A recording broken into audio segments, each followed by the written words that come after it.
스페이스 X부터 해서 그다음에 아마존에서도 우주 하겠다고 그러고 있고, 저 우주 시장에 대해서는 굉장한 관심들이 많고, 저 우주 시장을 절대 뺏기면 안 된다, 저 패권을 뺏기면 안 된다라고 보면서 지금 진행이 되는 느낌이거든요. 그 중에 하나 딱 한 예로 스페이스X의 우리가 이제 가치를 한번 생각해 봐야 되는데, 이번에 러우 전쟁 딱 터졌을 때 러시아에서 우크라이나 통신 시설을 다 파괴해 버렸죠. 맞아요. 네. 네, 그러면 니네도 이제 통신을 파괴하는 순간 교전에 있어서 절대적인 우위를 러시아가 가져간다고 생각했는데, 앨런 머스크가 저 궤도 위성 스타링크를 딱 풀어줬잖아요. 네. 저는 그걸 보면서 와, 그 스타링크의 가치가 앞으로 어떤 식으로든 저 스타링크는 어떻게 보면 글로벌하게 다니는 전기차가 됐든 자율주행이 됐든 통신이 끊기지 않는 회사구나. 그 끊기지 않는 통신을 제공해 줄 수 있는 현재 유일한 기업은 스타링크구나. 뭐 이런 생각이 들더라고요. 그런 거부터 지금 데이터 센터를 우주에다가 짓겠다. 뭐 그런 것도 있잖아요. 그러면 계속 인류의 발전이, 이거는 유현준 교수님이 해주신 얘기인데, 계속 공간을 찾아가는 개념이라는 얘기하거든요. 네네. 네, 유현준 교수님이 딱 그러시죠. 우리가 1층밖에 못 했을 때 나중에 보면 계속 위로 50층짜리, 100층짜리, 뭐 300층짜리 위로 공간을 찾아갔고, 그다음에 지하에도 공간이 많아졌잖아요. 계속 공간을 찾아가는 그런 식으로 인류가 발전했는데, 거대한 우주 공간을 그다음에 지금 노리고 있다는 거죠. 그래서 저는 우주 항공 산업은 이거는 이 산업혁명만큼이나 저는 거대한 모멘텀이라고 생각합니다. 그래서 이 우주에 있어서 그 기술적 패권하고 이 시장을 선점하는 기업은, 저는 그 기업이 앞으로 20년 뒤에 시가총액 1등이 된다고 봅니다. 빠르면 10년 뒤에 시가총액 1등이 된다고 보고요. 그래서 이번에 스페이스X가 상장이 되는데, 뭐 이런 기대 때문에 처음에는 좀 과도한 밸류에이션을 받고 상장이 된다고 보거든요. 뭐 1,500조에서 많이 가면 2,500조, 네, 요 정도에서 거래가 될 것 같은데, 근데 그만큼의 그러면 이익이 지금 나오냐? 그러진 않아요. 그렇죠. 네. 그래서 옛날에 보면 미국에 상장되는 기업들, 얼마 전에 상장됐던 서클 이런 거 80% 빠졌거든요. 쿠팡도 100주에 상장됐다가 박살났다가, 그렇고 우버 이런 것도 다 상장됐다가 처음에 다 빠져요. 팔란티어 상장됐다가 박살났었어요. 그래서 이런 큰 미래 산업은 상장 때 지나친 기대감 때문에 상장 초기에 시가총액이 조금 거품이 끼어 있을 수가 있습니다. 이런 기업들은 한 2, 3년 동안에 실적이 안 나오면서 어떤 외생적 변수에 의해서 시장이 좀 안 좋아지면 금방 빠져요. 그래서 스페이스X 같은 경우는 제 개인적으로는 2028년까지 한 3년 동안 틀림없이 싸게 살 기회를 또 한 번 준다고 보거든요. 그 기회를 노려서 저는 28년 정도에 제대로 한번 인생을 걸고 한번 투자해 볼 만한 주식이다. 예, 그런 생각합니다. 조만간 상장하니까 우리나라에서도 이 관련 ETF 나오는데, 뭐 이런 ETF로 투자하는 것도 괜찮나요? 어떻게 보세요? 그래서 우주항공 ETF를 들고 있는데 어떻게 해야 되나요라고 주말에 어떤 분이 물어보시는 거예요. 그래서 방금 말씀을 드린 대로 스페이스X 상장 전후로 해서 저는 그 ETF는 팔라고 말씀드렸어요. 네, 팔았다가, 왜냐하면 스페이스X 자체 주가가 나중에 밀리게 되면 이 ETF가 담고 있는 주식들, 사실 직접적인 연관이 있는 주식도 많지는 않거든요. 그래서 장기적으로 모아갈 주식은 지금은 아니라고 보고요. 네, 28년 정도에 정말 스페이스X가 이제 본격적으로 주가 상승을 할 때, 저는 그때 다시 사는 게 낫고, 이번 상장 전후 시점으로서는 일단 어느 정도 이익 실현을 좀 하시는 게 맞다고 생각합니다. 충분히 이렇게 꾸준하게 매출을 일으키는 그 회사들이 많은데, 그런 회사들은 별로 인기가 없어요. 그 한국 사람들한테는 어떤 테마가 있어서 막 3배, 4배 올라가는 것만 찾는 거거든요. 근데 굉장히 위험하죠. 금방 또 꺼지죠. 근데 그런 것보다는 이 자산 가치가 좋다든가, 아니면 꾸준하게 매출이 일어난다든가, 어떻게 보면 더 소외받는 회사들이 있을 수 있죠. 그런 회사에 꾸준히 투자하는 게 훨씬 더 의미가 있고, 근데 그것도 힘들다 그러면 제가 누차 얘기하지만 ETF 사면 돼요. 그냥 지수에 투자하는 ETF 그럼요. 말씀하시죠. 코스피 200 사면 되지. 굳이 뭐 내가 이제 뭐 원전주니까 원전주로 옮겨탔다든가 또 뭐 요새는 뭐 또 어디가 유행하던 어떤 바이오대 어떤 회사다 뭐 S 회사다 B 회사다 그러다가 보면은 이제 그 낭패를 보기가 쉽죠. 특히 2차 전지 같은 경우가 굉장히 손해 보는 사람도 많잖아요. 그런 이제 그런 어떤 숫자가 받쳐주지 않는 그런 어떤 테마에 의해서 투자하는 건 굉장히 위험해요. 그땐 버블 경우가 많죠. 그러면은 이거는 숫자도 좀 나오는 기업인 것 같긴 한데 최근에 이제 그 중동 전쟁 때문에 우리나라의 천공2 이거 요격률이 너무 높아가지고 뭐 UAE가 중간에 막 가져가기도 하고 전쟁이 끝나면 방산 수요가 더 늘어날 수 있다라는 그런 기대감이 커지고 있는데 약간 구조적으로 이 글로벌 이 방산 투자가 늘어나는 것 같긴 하거든요. 이 방산주는 좀 어떻게 보시는지 궁금하네요. 글쎄요. 근데 이제 결국 숫자예요. 이게 그것도 스토리잖아요. 천공2가 잘 팔린다는데 위에서 잘 되겠지. 그것보다는 그 개별 기업의 퍼가 어떻게 되는지 그런 펀더멘탈을 보고 투자하는 게 훨씬 낫죠. 근데 우리 대부분 우리 신문에 나는 헤드라인 보고 투자하니까 이제 과일일 경우가 많죠. 그러니까 어떤 한 가지 이슈 때문에 예를 들어서 천공투가 잘 팔린다 그러면 그거 만드는 회사가 이것 때문에 매출액이 몇 %가 늘어나는지 이것 때문에 이익이 정말 얼마나 늘어나는지 정말 얼마나 많이 팔렸는지 그게 훨씬 더 중요하죠. 사람들 그거 잘 안 봐요. 그냥 좋다.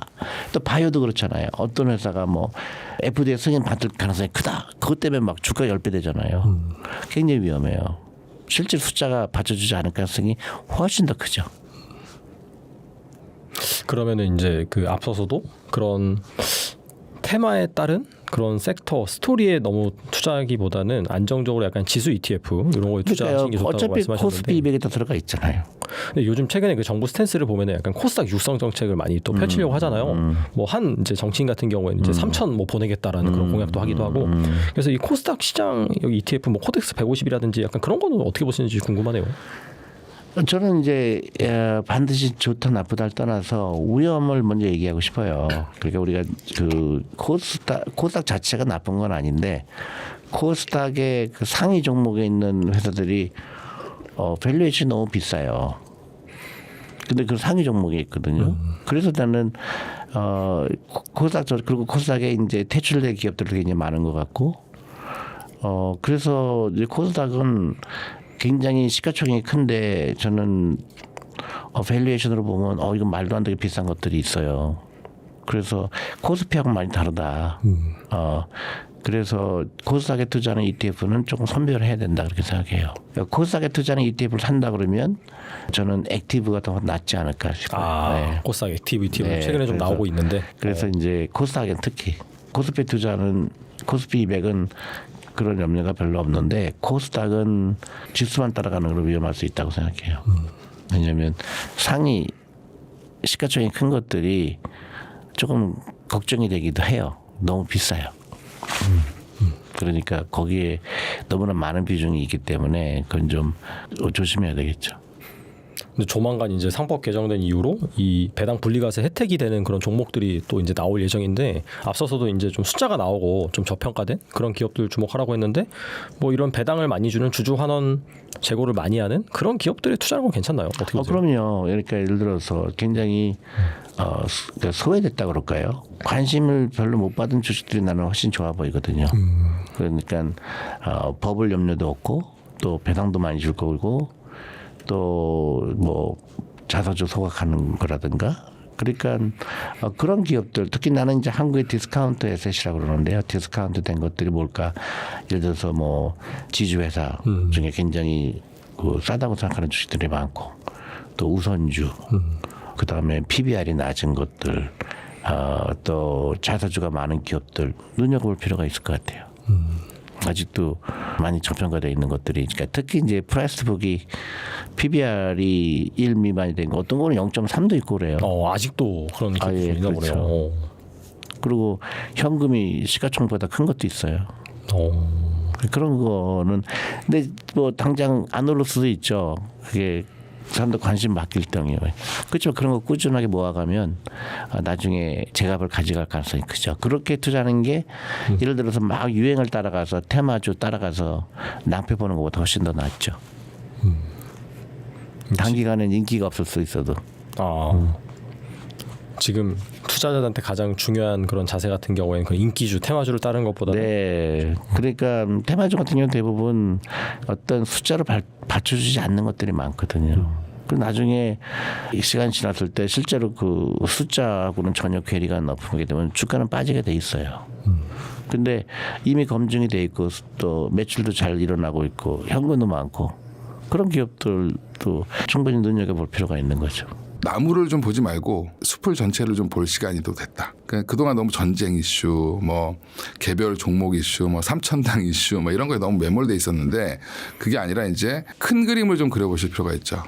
그러면 반도체가 어디까지 좋아질 건가? 현대차는 로봇 사업을 얼마나 확대시킬 건가? 그러면 이게 시총 상위 종목들이잖아요, 다. 그러면 우리가 진짜 10,000포인트를 갈 수 있을지 여부 이런 것들을 아마 계산해 보시면 큰 꿈을 그리면 오히려 투자 기회가 더 많다. 근데 너무 그날 트레이딩에 너무 매몰되시면 힘들다. 그래서 좀 제발 이번 기회에 트레이딩을 좀 줄이시고 중장기 투자할 수 있는 종목을 좀 찾아서 묻어놓는 전략, 나눠서 사는 전략 이런 것들을 조금 해보시면 어떨까 생각하고 있고요. 이 전쟁 이슈만 아니면 우리나라가 지금 나쁠 게 하나도 없습니다. 유가는 어차피 뭐 떨어질 거고 환율은 그럼 다시 내려올 거고 환율 자꾸 걱정하시는데 환율은 결과물이에요 그냥. 1,400원대는 그냥 어쩔 수 없이 미국 투자하는 것 때문에 그렇게 돼 있는 거고 그러니까 환율 때문에 빠진다 이런 생각하시면 안 되고 외국인들은 어차피 비싸게 사러 들어올 겁니다. 어쩔 수 없습니다. 걔네들이 되게 똑똑한 것 같지만 그렇게 똑똑하지 않아요. 항상 이제 보면은 뭐 오를 때 이제 보면 사고 있고 떨어질 때 팔고 있어요 보면. 네. 그렇죠. 네. 예, 기계적인 매매를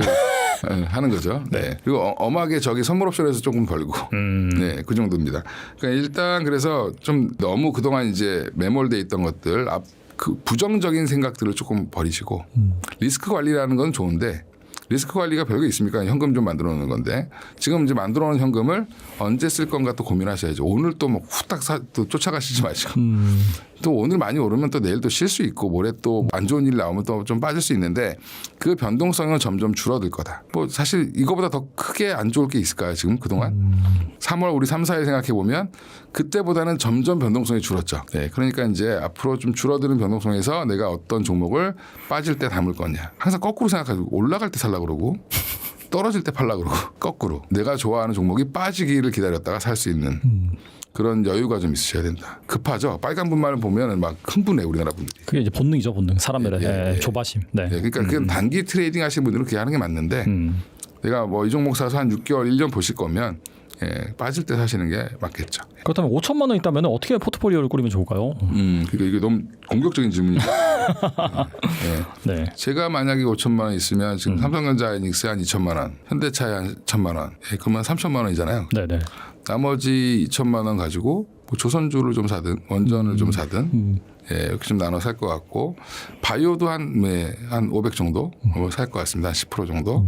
현금 나머지 좀 갖고 있다가 뭐가 올라갈지 또 이제 흔히 그러잖아요. 짱 보고 있다가 또 좋아지는 섹터가 있으면 2차 전지는 그럼 지금 어떻게 해야 되냐. 조금 많이 올라온 종목들이 많죠. 그럼 덜 올라온 종목을 트레이딩 한다는 정도. 트레이딩 하지 말라놓고 왜 트레이딩 얘기하냐면 2차 전지는 업사이드 폭이 제한될 수밖에 없어요. 실적이 확 올라오지 않기 때문에. 그러면 LNF가 지금 한 20만 원 가면 또 막힐 거예요. 포스코 퓨처엠이 여기서 또 한 30% 올라오면 또 막힐 겁니다. 그러니까 그 정도의 나눠 먹기. 빠지면 사고 올라가면 좀 정리하고. 그래서 약간 2차 전지는 전략을 좀 그렇게 저는 구사하는 게 맞다. 굳이 하실 거면. 안 하실 거면 신경 끄고 다른 거 하시면 되죠. 그 최근에 이제 반등하는 거 보면 코스피 쪽 확실히 그 반도체 중심으로 반등을 잘 하는데 코스닥은 영 약간 시원치 않은 그런 느낌이 없지 않아 있거든요. 이 코스닥은 좀 어떻게 보시는지 궁금하네요. 코스닥은 수급의 문제죠. 지금 우리나라 분들이 보면 굉장히 좋은 성격 중에 하나가 뭐냐면 두쫑코 유행하다가 두쫑코 다 먹죠. 맞아요. 그죠? 유행의 민족입니다. 네, 저는 약간 유럽 스타일이어서 그런지 모르겠는데 유럽 스타일인지 한국 사람이 아니어서 그런지 아닌 것 같아요. 약간. 저는 남들이 다 가면 안 가요. 역발상이시네요. 네, 남들이 다 먹으면 안 먹습니다. 저 좀 있으면 뭐 흔해질 텐데 그때 한번 먹어봐요. 근데 ETF도 그랬어요. 코스닥 ETF 정부에서 뭐 민병덕 의원이 3,000포인트 얘기하고 정부가 코스닥 뭐 2부제로 만들어서 뭘 한다. 아직 논의 중입니다. 그 무슨 말이냐면 그것 때문에 코스닥 ETF가 한꺼번에 막 몰려서 증권사 지점들이 난리가 났었어요. 저는 증권회사 그만둔 지 한 3년째 됐는데 맨날 거기 전화 와가지고 지점에 전화 연결 좀 해달라고. 선 넘었네. 그래서 제가 그걸 어떻게 그죠? 예. 아무리 제가 센터장이 제 후배여도 어떻게 전화를 연결시켜줘요, 그죠? 자기들도 바쁜데 그 정도로 사람들이 몰렸습니다. 근데 그게 지금 한풀 죽었죠. 두쫑코 현상처럼 지금 확 ETF 샀다가 이제 안 들어와요. 근데 언제 들어올 거냐면 다시 올라가면 들어올 겁니다. 맞아요. 네. 예. 들어오면 좋아진다.